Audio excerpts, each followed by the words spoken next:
থাকতে পারবেন না, আপনি এক সময় দেউলিয়া হয়ে যাবেন। উপর নিচে সারি সারি 9.5 দরজা তারি। দেখেন আমাদের এই যে দুইটা দরজা, দুইটা কান কি? হ্যাঁ দরজা এই দুইটা দরজা খোলা। নাকের দুইটা ছিদ্র কয়টা? 6টা 4টা দুইটা চোখ কয়টা? 6টা মুখ একটা কয়টা? 7টা 7টা। আরো আছে, এই সব কথা কইবে গেলে দুইটার দরজা। আল্লাহ বাবা তুমি কি জানাইবা আমি শুনলাম তো আর কোন না আমি শুনলাম না একজনে কইছিল কই বাবা ফোন কতগুলা মানব দেহে কয় কি যখন শুরু করছে মাথা মুখ দাড়ি গুগল তলা নিচে গেলে আর কোন না কোন বন্ধ করে। বাবা যা কইছস তুই রাখ, আর কইতে হবে না। তা আমি আর বললাম না। বিষয়টা হলো আধ্যাত্মিক কথা সবার কাছে ভালো লাগে না। কেউ মনে করে ময়লা কথা কইতেছে কি, আবার কেউ বলতেছে আধ্যাত্মিক আলোচনা করতেছে। কিছুদিন আগে আমাদের একটা শিল্পী খাদিজা ভান্ডারী একটা গান গেয়েছিল, কি গান জানো? অন্তরে অন্তরে দেখো রে মন চিন্তা করে আপনি সাই পরোয়ারে কি খেলা খেলা। হ্যাঁ এই যে বিষয়ে গানটার মধ্যে অনেকজনে কমেন্ট লেখছে সি সি সি ময়লা কথা নোংরা কথা। আসলে গানটা পুরো গাবিগুরু লালন সাই বলেছে একজন মানুষ ততদিনেই শুদ্ধ একজন মানুষ হয় যখন ওই মানুষটা একজন কামেল পীর মুর্শিদের পায়রবি করে। তাই লালন সাইয়ের একটি গান আপনাদের মাঝে রাখি। এভাবে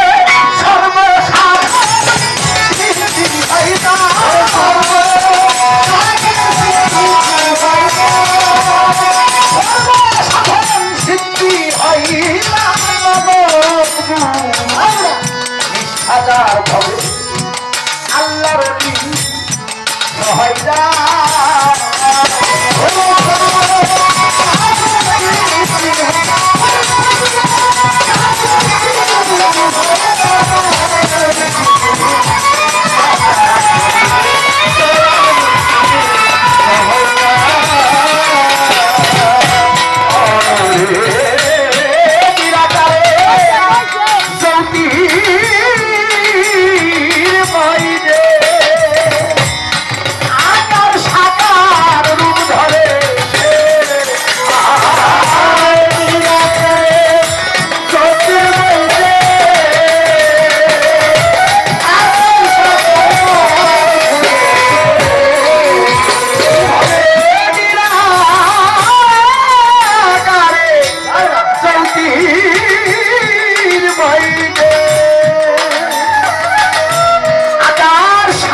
তিনি বলেছে গান হইল জ্ঞান, জ্ঞানে হয় ধ্যান, ধ্যানে পাওয়া যায় আল্লাহর দিদার। গান এমন ভাবে গাও যেন তুমি তোমার স্রষ্টার জাতের সাথে মিশে যাও। ছোট নদী কিংবা বিল বা উখান সর্বস্তরে একই একজন।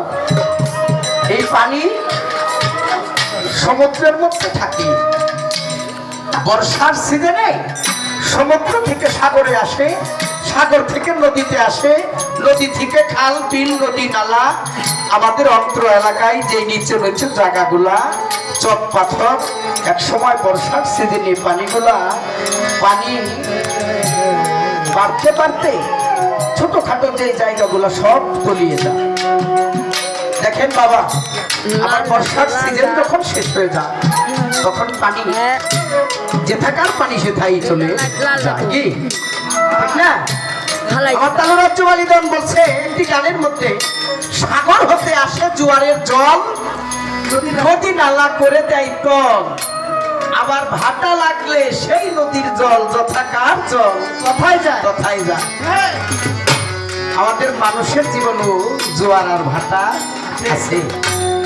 যে কথা বলতে চেয়েছিলাম, সাগর থেকে যে এই পানিগুলা ছোটখাটো নদী নালা চোখে পাথরে আসে, বর্ষার সিজন শেষ হয়ে যাওয়ার পর কিছু কিছু পানি দেখবেন ছোট ছোট মাইঠালে ছোট ছোট আড়াগাড়ায় রয়ে যায়, রয় না? ওই পানিগুলোর মধ্যে আড়াগাড়ার মধ্যে পুকুর মাইঠালের মধ্যে যে পানি থাকে, ওই পানির মধ্যে মানুষ পাট রাখতে, ওই পানির মধ্যে গরু বাছুর পালে, গরু বাছুরের যে গোবর প্রসাব এয়ার লাইন করে দেয়, তাই না? এখন তো ঘরে ঘরে পাকা পায়খানা। আজ থেকে 20-22 বছর আগে একটা বাঁশ ফালাইছে, দুইটা চিংড়ি দিয়ে বাঁশের মধ্যে পায়খানা করছে, একটা তেনা দিয়ে খালি কোন রকম বেড়া দিছে। ওই পানির মধ্যে মানুষ শত শত মানুষ পায়খানা করত।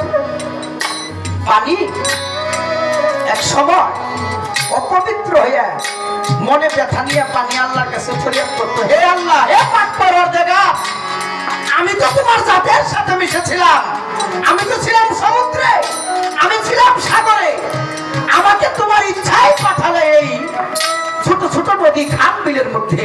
আর এমন কি অপরাধ, আমার এমন কি পাপ, আজকে আমি পানি দিয়ে মানুষ মুখও ধোয় না, হাতও ধোয় না, আমার দিয়ে কোনো কাজই লাগাই না, এখন আমার মধ্যে শুধু গন্ধ আর গন্ধ। 5 জাগের এমন গন্ধ বাবা, ওই জায়গায় যদি কিছু মাছ থাকে, ওই মাছকে তো বাঁচে না, মারা যায়। কি পানি আল্লাহর কাছে ফরিয়াদ করে, মাওলা, আমি এমন কোন পাপ করলাম যে পাপের জন্য তুমি আমাকে পবিত্র থেকে অপবিত্র করে দিলে? পানির ফরিয়াদে পানি যখন অপবিত্র হয়ে আল্লাহর কাছে কান্নাকাটি করে, আল্লাহ দেখেন পুনরায় আবার বর্ষা দেয়, বর্ষা দিলে সাগর থেকে উৎপত্তি হয় পানি, ওই পানি আবার খাল বিল নদী নালা পুকুরে এসে আবার যখন ওই অপবিত্র পানির সাথে পবিত্র পানি মিলে একাকার হয়ে যায়, তখন অপবিত্র পানিটা পুনরায় পবিত্র হয়ে যায়। সুবহানাল্লাহ।